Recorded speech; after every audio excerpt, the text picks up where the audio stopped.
Okay, so welcome back, all of you, for the Bhagavad Gita Study Circle. And we have Uma Kumar. Thank you for joining. Yes, Uma Kumar, you were saying something.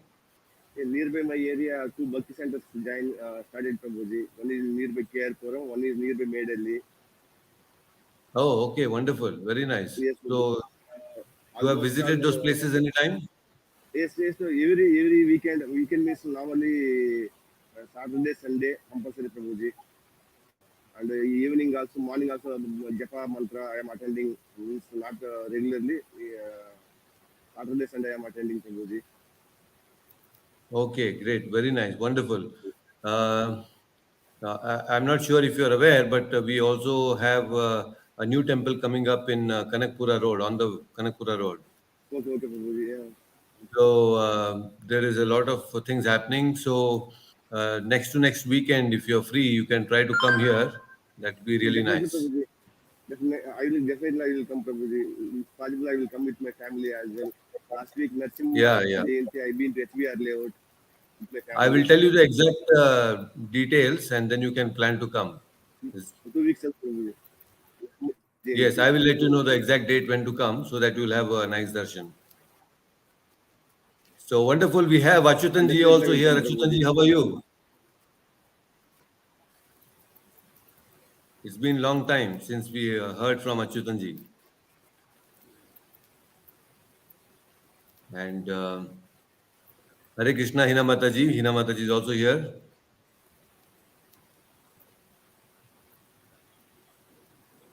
Hopefully, I am audible to all of you. Okay, Yes, great. yes.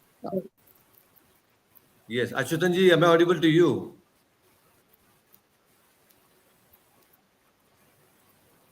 Okay, so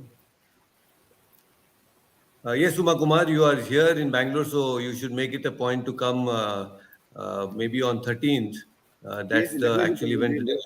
Yeah, definitely I will come, Prabhuji. I will meet you, Prabhuji. You can Definitely. organize yourself, and if possible, you can also do some voluntary services. That will be really nice.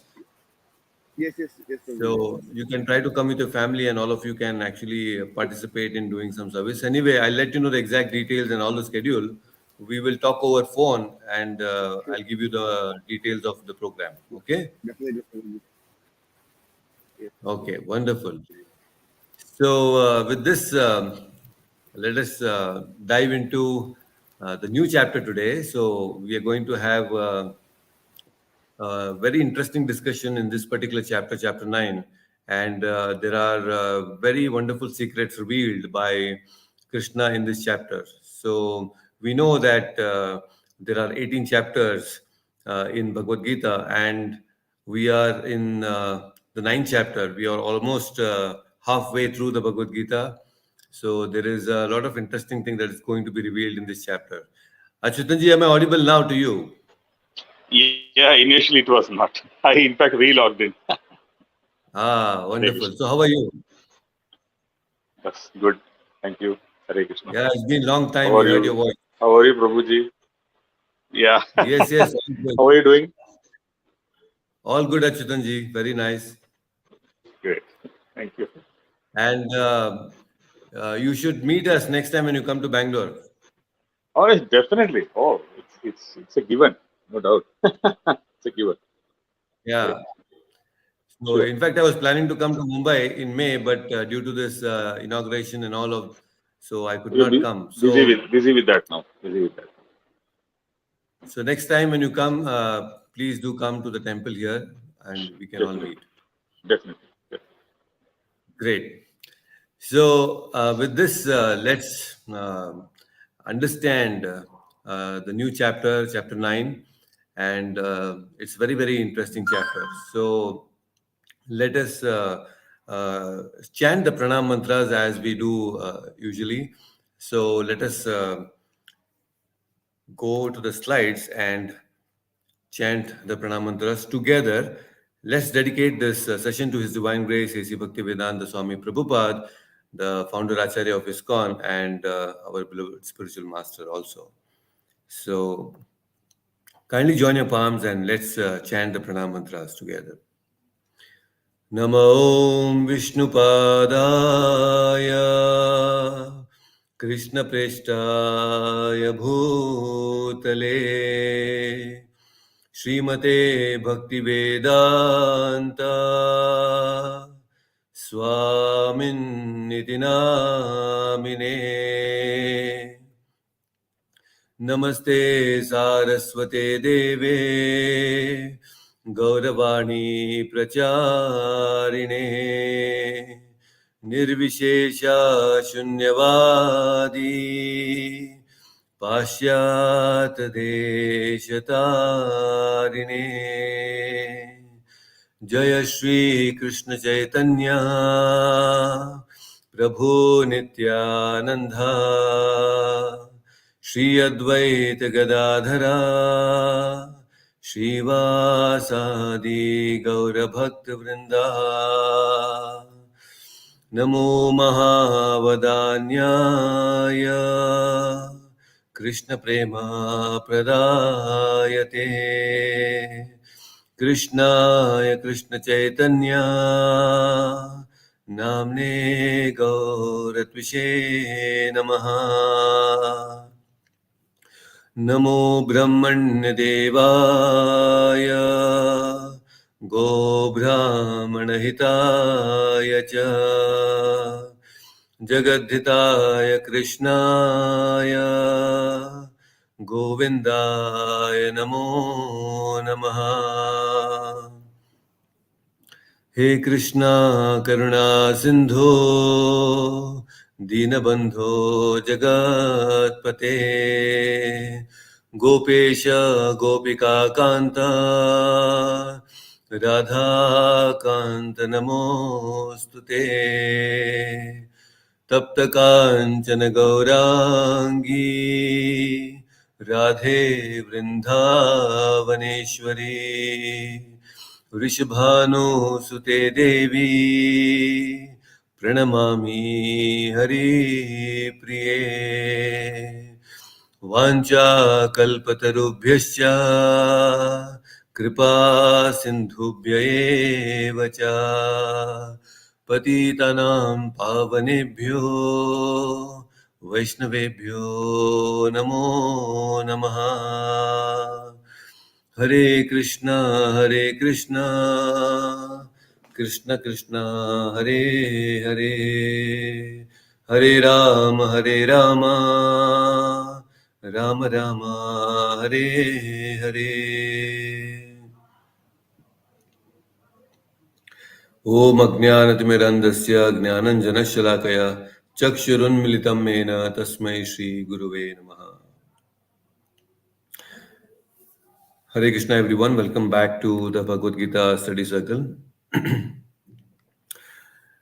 So, in the previous chapter 8, Krishna explained about the destination of a yogi, of what happens to him at a point of death if he's thinking of Krishna. And in chapter 7, Krishna had explained about very interesting facts about apara, para, his different energies. And at the same time, he had used certain terminologies like adibhutam, adiyagna, adhyatma. So he had spoken about all these things about himself, but he did not reveal all those things immediately in chapter 8. Chapter 8 was more of a destination of a yogi. Actually, that chapter 8 was creating uh, a very nice foundation for the principles and more details about Krishna, like Adibhuta, Adiyagna, all that thing was kept on hold in chapter 8. Now, in chapter 9, Krishna is going to reveal very interesting things about himself. It is a more personal conversation now. He's going to reveal very interesting things about himself. That is why it is called the most confidential knowledge. When you search all the Vedas, you may get actually lost as to understand what is the absolute truth. But here in Bhagavad Gita, Krishna is consolidating most of these things mentioned in in the Vedas and giving us the gist. So that is why it is also called as Gita Upanishad, right? So Uma Kumar, you are the first one to join today, so you can unmute yourself and let's chant the very first verse of this particular chapter, chapter 9. So we are going to start chapter 9. Chapter 9, Prabhupada has titled it as the most confidential knowledge. And it is called the Rajaguhya Yoga. It is a very confidential knowledge. It's not openly discussed, although it's an open secret, but still it is called confidential. Why it is called confidential, we will understand in our discussions. So this is very, very important chapter, extremely important chapter for all the devotees. Okay. We also have Dave joining us on YouTube. Okay. So, Uma Kumar, let's chant this very first verse of today's chapter 9. Yes, Prabhuji. Sri Bhagavan Vacha Bhagavan Uvacha Idam tu te guhyatamam idantu te guhyamam Pravakshyami anasuyave pravakshami anasuyave Jnanam Vijnana Sahitam jnanam vijnanam sahidam Yajnatva Mokshase Shubhat. yajna moksha keshiva Once again, Sri Bhagavan Vacha Sri Bhagavan Uvacha Idam tu te guhyatamam idantu te guhyatamam Pravakshyami anasuyave pravakshami anasuyate Jnana Vijnana Sahitam jnana vijnana sahitam Yajnatva Mokshase Shubhat. yajna moksha keshiva. Wonderful. Please read the translation by yourself. That the Supreme Personality of Godhead said, "My dear Arjuna, because you are never envious of me, I shall impart to you this most confidential knowledge and realization, knowing which you shall be relieved of the miseries of material existence." Hare Krishna Prabhu. Hare Krishna. So, such an interesting thing here. Sri Bhagavan Uvacha. Krishna is saying, oh, dear Arjuna, because you are free from envy, you are never envious of me. See, Anasuya way. Anasuya means you are free from envy. And because you are free from Anasuya, Pravakshami. Pravakshami means I'm going to speak this knowledge to you. See, I'm going to impart this most confidential to you and realization. So if you understand this knowledge, then what will happen is it is jnana vijnana sahitam. Again, in 7th chapter also Krishna had explained about jnana vijnana. Here also Krishna is again saying jnana vijnana sahitam. It is knowledge and realized knowledge. So yajnatva mokshashe shubhat. You will become completely free from all the miseries. So isn't this what we all want actually? We all want to become free from all the miseries. And Krishna is now saying that I'm going to impart that knowledge, that share that knowledge, which is most confidential and which will make us free from all the troubles, all the fear, all the sufferings that we are undergoing in this material world. You can become free from that. And exactly everybody is running day in and out to become free from all the problems. But they are not able to do that because moment they actually solve one problem, that solution itself will become another problem. This is the nature of the material world. So Krishna is saying here, I'm going to give you such a solution that you will become free from all the miseries. So that is exactly what everyone is looking for. Everybody is running behind this one important thing, but they don't know where to approach. And that is why Bhagavad Gita is giving the absolute knowledge which can make us free. Yajnatva mokshashe shubhat. Yajnatva, if you understand this knowledge, mokshashe shubhat, you will completely become free from all the material miseries. Just see, but why Krishna is actually imparting this knowledge to Arjuna, now that is most important. So, Krishna is setting an example now. To start something or to speak something very important, you first need to glorify that particular thing because then the audience will become very serious about it.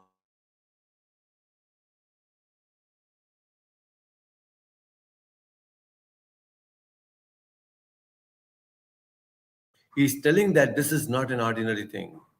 This is the most confidential knowledge. So immediately Arjuna will become alert now. Oh, Krishna is going to reveal something very confidential. Anybody, when we talk about secrets, you become very alert because we are all interested in learning secrets. So here, confidential knowledge, guhyatamam. Guhya means it is very secret. Tamam, it is the most confidential knowledge.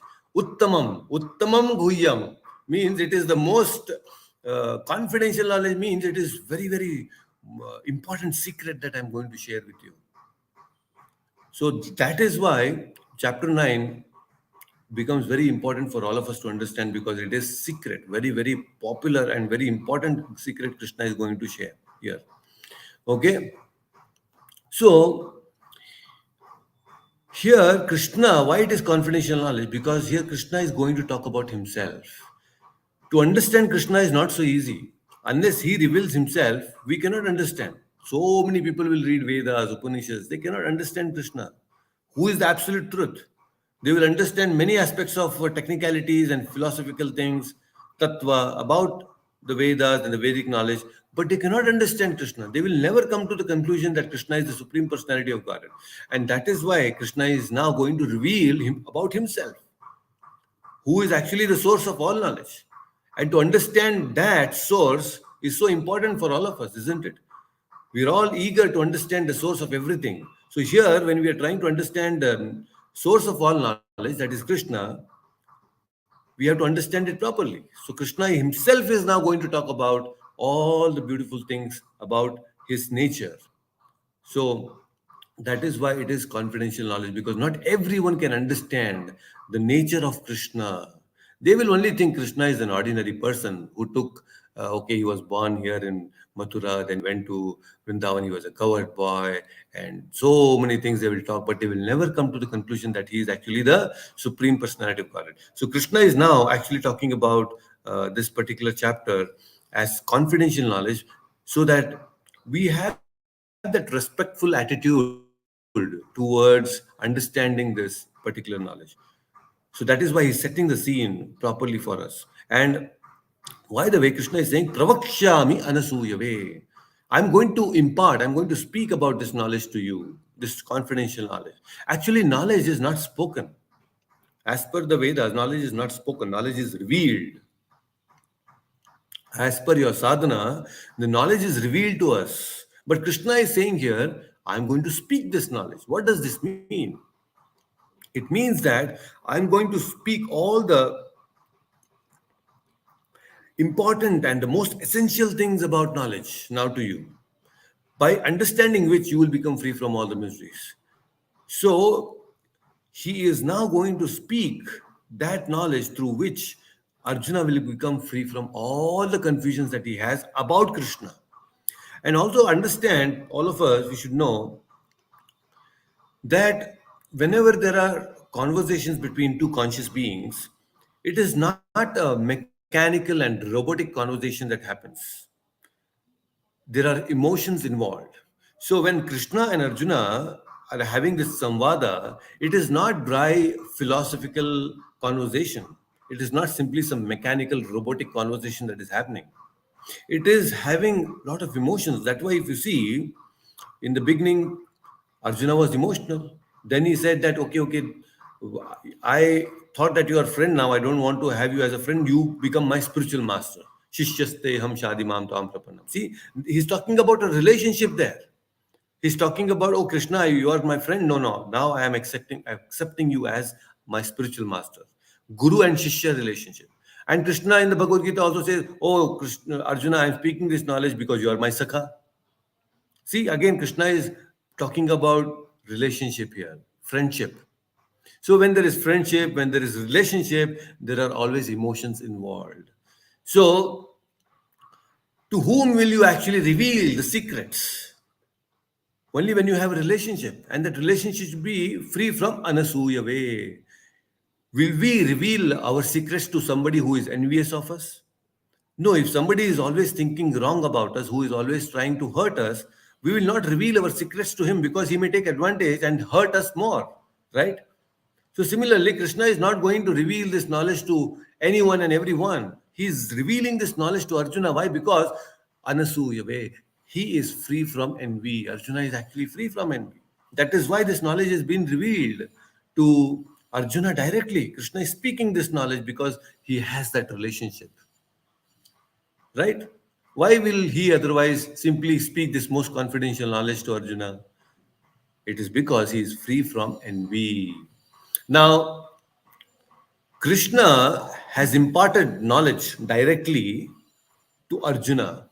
There is also another person who has received instructions from Krishna directly. Any guesses who is that? Anyone knows? Arjuna received knowledge directly from Krishna. There is another person to whom Krishna has directly imparted this philosophical knowledge. Does anyone know? Narada, Narada Mahamuni. Who? Narada Mahamuni. Narad Mahamuni? No, not Narada Mahamuni. Narada received knowledge from Brahma. Direct knowledge. It's very Prabhuji, famous. I couldn't hear you. Can you please repeat what you asked? The question is, Huh. Krishna has spoken this confidential knowledge, or he has imparted instructions directly to Arjuna. So just like Arjuna, Krishna has spoken confidential knowledge or imparted knowledge directly to another personality. So there are only two persons to whom Krishna has revealed. One is Arjuna. So who is the other one? Sun God. Sun God? No, during Surya. Krishna's incarnation. During Krishna's Acha, incarnation. um, yeah. Vedavyas Prabhuji. Vedvyasa? No, we have never come across. Vedvyasa, not Vedvyasa. Uddhava, Prabhuji.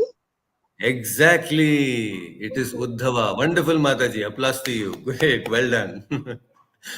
So, It was mentioned in Bhagavatam, I think. Uddhava. yes, it is That in he tells. Bhagavatam. Yes. Yes, wonderful. You gave the right answer actually. So it is Uddhava. So Krishna gave knowledge directly to Arjuna, and the second person to receive knowledge was Uddhava. When Krishna was about to depart from this material world, he called Uddhava and they had a conversation.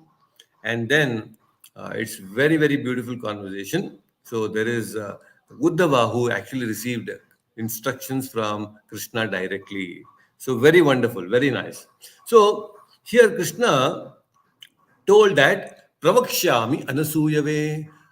I am imparting this knowledge because you're not envious. So Uddhava definitely was not envious about anyone. Uddhava was a very pure devotee.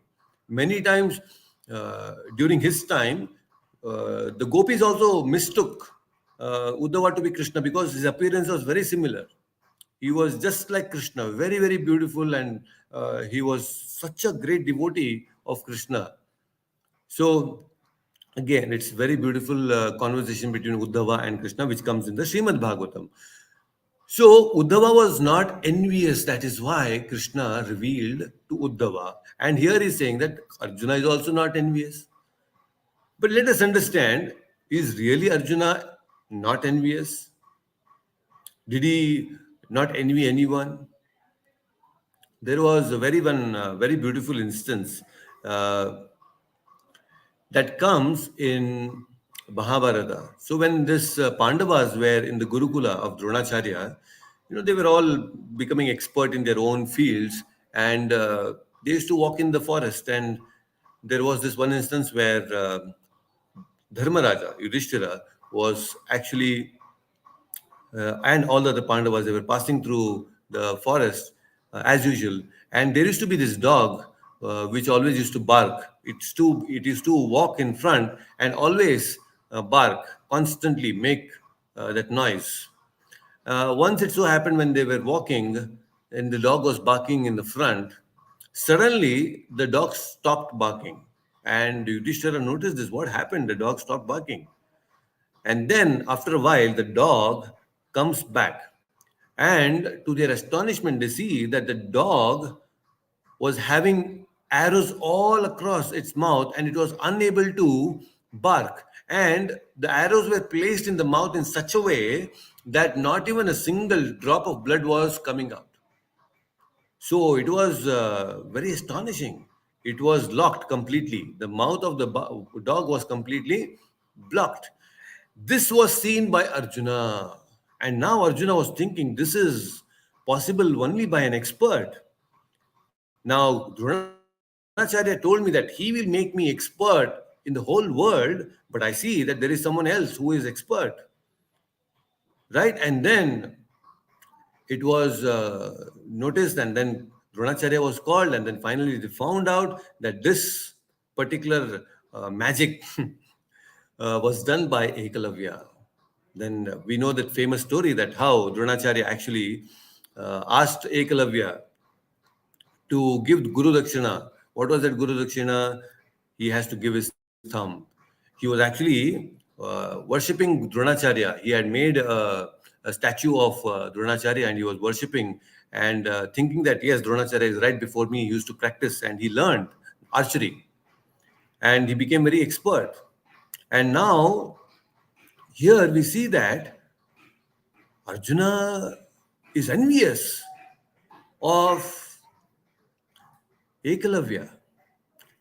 Now it appears that he is envious, but we should know and understand the background of Ekalavya. It's very, very important. Many times there are so many people today, they glorify Ekalavya and they say that he was such a great archer and all these things. No doubt he was a very great archer. He had learned it from by observing all that Dronacharya was teaching the Pandavas. But we should know the background of this Ekalavya. Ekalavya is actually coming in the Yadu dynasty. He is actually a Kshatriya and he's somewhere related to Vasudeva. But although he is a Kshatriya, at a very young age, Ekalavya was having asuric qualities. He's not like he had Deva qualities like the Pandavas. Now we all know Pandavas are amshas of all the Devatas, right? Indra, Vayudev, and the Ashwini Kumaras. So all these are not ordinary personalities. So similarly, this Ekalavya was actually Asura. So, but he was born in the Yadu family at a very young age. He had the affinity towards forest, and he went into the forest, and there he started associating with the Nishadas. Nishadas are very dangerous people who live in the forest, and he had no samskara. Ekalavya did not undergo any samskara of the Kshatriyas. Now, Brahmanas, Kshatriyas, and Vaishyas are actually given samskaras as per the Vedic rules. But Ekalavya had not received any of these samskaras. And then he was he was brought up by all these Nishadas, and he had become more asuric. And he used to hurt people, and he used to get into all this pishashic worship. You know, people worship this pishashas, and he had acquired a lot of this powers, asuric powers, by worshipping the pishashas. So this was actually known to Arjuna. Please understand. And when knowledge is given to a person who has no samskara, it will create havoc in the world. And we have seen this when the knowledge, which is actually given to the most qualified people, is given to someone who is unqualified, it will create havoc in the society. So that is what is happening today. Please understand. Anybody is becoming politician, anybody is becoming a scientist, and all these people who have no proper intentions, and when they become and take up positions which are not meant for them, it creates havoc. And this was very well known to the Vedic people, especially the Brahmanas, and that is why they used to protect knowledge. Knowledge was not revealed to everyone. They used to see the qualification of the person and then impart that knowledge. But when in this age of internet and technology, we see that information is available everywhere and people gather knowledge, half baked knowledge here and there, and then they create havoc more. And that is why there are so many wars and fights, all because of this unqualified people getting knowledge which is not meant for them. So knowledge was protected. Knowledge has to be protected. So now that is why Arjuna was very aware that this Asuric person, if he understands this knowledge, then it can become a big problem. And actually, it happened. You see, Ekalavya later on he joined Jarasandha. Now Jarasandha was another Asura. So he joined Jarasandha and he actually fought against Krishna, this same Ekalavya. But here people glorify the Guru Bhakti of Ekalavya. Oh, see, such a great person, and all those things. So we should have that Dura Drishti, they say. We should have that vision. Oh, if this person can create havoc and disturbance in the society. So Arjuna had this knowledge. No, apparently it looks like he was envious of Ekalavya, but he was not envious. In fact, this is sattvic envious. Sattvic envy, it can be called. Sattvic envy means what? You should not be envious of saintly people. You should not be, uh, uh, as individuals, we should not be envious of any devotee, any Vaishnava who is a great devotee of Vishnu and Lord Krishna. Sattvic envy means you can be envious of all the Asuric people because they utilize the knowledge and strengths and resources against Krishna. So that envy is not actually envy. So Arjuna had that kind of a sattvic envy towards Ekalavya. So that is why if somebody says that, oh, he was envious of Ekalavya, it is not. That is why Krishna knows this very well, and that's why Krishna is saying here, Pravakshami anasuyave. You are non-envious, O Arjuna. That is why I'm imparting this knowledge to you. Right? Otherwise, why Krishna, if Krishna notices there is some envy in Arjuna, he would not have revealed this knowledge to him. So this is why we should know and understand all these different things. Mahabharata, Bhagavad Gita, when we read superficially, we'll get an understanding. But when we hear it from the devotees, when we hear it in Parampara, then we get it properly. So confidential knowledge means what? To be engaged in the service of the Lord. And Prabhupada also says in the purport, confidential knowledge and to be engaged in the service of the Lord means the Navavida Bhakti, chanting, hearing, worshipping the deities, offering prasadam, serving the Lord. All these different things come under the Navavida Bhakti. So this is confidential knowledge. That is why engaging in the service of Krishna is actually confidential knowledge. And you will get all that knowledge. Krishna will reveal knowledge to you when we engage in the service. That is why only philosophy, too much of philosophy, we cannot digest. We should serve. We should get involved physically, mentally. We should involve in the services. When we go to the temple, we should do some services. It can be some paduka seva. It can be prasadam distribution seva. It can be sweeping, mopping, anything. When we go to the temple, we should do some seva. That seva, engaging in the service, will actually help us to understand Bhagavad Gita much better. And of course, we are chanting. Chanting is the best seva that we can do through our tongue. But along with that, doing seva in the association of devotees is also very, very important. Extremely important. Right? So all these different things will be explained. The confidential knowledge will be explained going forward in the chapter 9. Very, very important chapter. So in the second verse, Krishna is going to talk something interesting. It will really take a good amount of discussion on that verse. So we will continue that in the next week or next session, I should say, because next week, really not sure if we'll be able to have the session. We will definitely try, but we will definitely cover that in the next session, the upcoming verses and all those things. So Rajagujyam, Rajavidya, it is Rajavidya. Krishna is saying this is Rajavidya. Going forward, is going to say this is the king of knowledge. Bhagavad Gita, every verse is important. But here Krishna is saying this, what I'm going to share now is Rajavidya. It's very, very special. And Rajagujyam, it is most secret knowledge. So that we will understand in the next verse. So I just wanted to share a few things. There are a lot of activities and a lot of festivities that are going to begin from 3rd onwards. just a brief I want to share about the temple inauguration that is going to happen. So here, this temple is called Rajadi Raja Govinda Temple, which is situated in Vaikunta Hill. It's a hillock, and it's going to be one of the tallest structure in Bangalore. So there are three phases. Phase one and phase two are over. Phase two is where we have the Rajadi Raja Govinda temple. It is a traditional South Indian temple. We have the stone structures. This is where the Govinda, very, very similar to Tirupati Balaji, as tall as Tirupati Balaji, the Srinivas Rajadi Raja will be here placed. We'll have Rajalakshmi, the temple of Rajalakshmi. We have the temple of Lakshmi Narsimha. We have the temple of Sudarshan Narsimha, and we have the temple of Prabhupada, Prabhupada's deity, which is going to be of stone, and it is Achala Pratishtapana. It is the first of its kind in the whole ISKCON.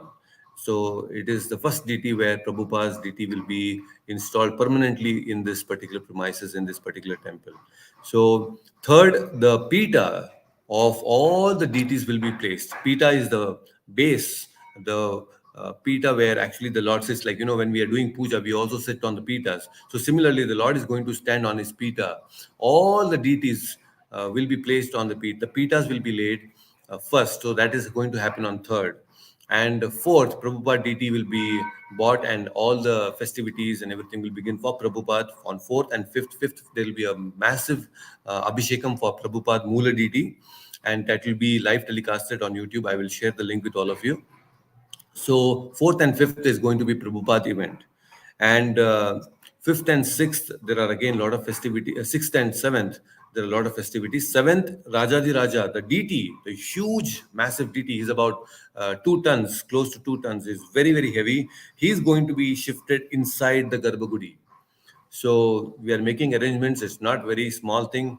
That is why I really have a lot of appreciation for our traditional Vedic stapatis who were so scientific and had a wonderful engineering minds, because building such temples and managing such loads, oh, it's amazing. I mean, when I have to see all these things, I have a lot of appreciation for such great temples that were built in India. A wonderful tradition and culture. We were so scientific. If anybody calls us unscientific and uncultured, they are the most stupid people on the earth. Because our Vedic traditions and culture, if we see the kind of temples that we have built, that itself is a proof that we were the most advanced people. And today we cannot build such temples with all the modern technology that we have. So I really have a lot of appreciation for these people who have built amazing temples in India in the past. And again, we are going to get a chance to serve in this historic event, beautiful temple where all these different deities are going to come. And this seventh Lord will enter the Garbhagudi, and then eighth Hanuman and Garudadev will be installed along with Rajalakshmi. Rajalakshmi in the evening will be installed of seventh, and on eighth there will be Narsimha who will be installed along with Garuda and Hanuman. And a lot of festivities will go on. There will be a lot of Sri Vaishnavas coming in from Tamil Nadu who will come and do and perform a lot of yagnas. The Yagnashala is looking so beautiful, amazing. It is so beautiful. I'll send some pictures once everything is done. It is amazing really to see all these different things. And now currently the Lord, I showed you other day that I told you that how the Lord is actually put in milk. Now the milk was removed. Now he's actually laying inside. The deity will be submerged completely with curd. So that is right now the Lord is in curd, and then finally he will be brought out, and a lot of abhishekam and other things will happen on 13th. So 13th is the major event where the kalashas and other things of the temple, gopurams, everything will be placed, and there will be a mega abhishekam on 13th morning.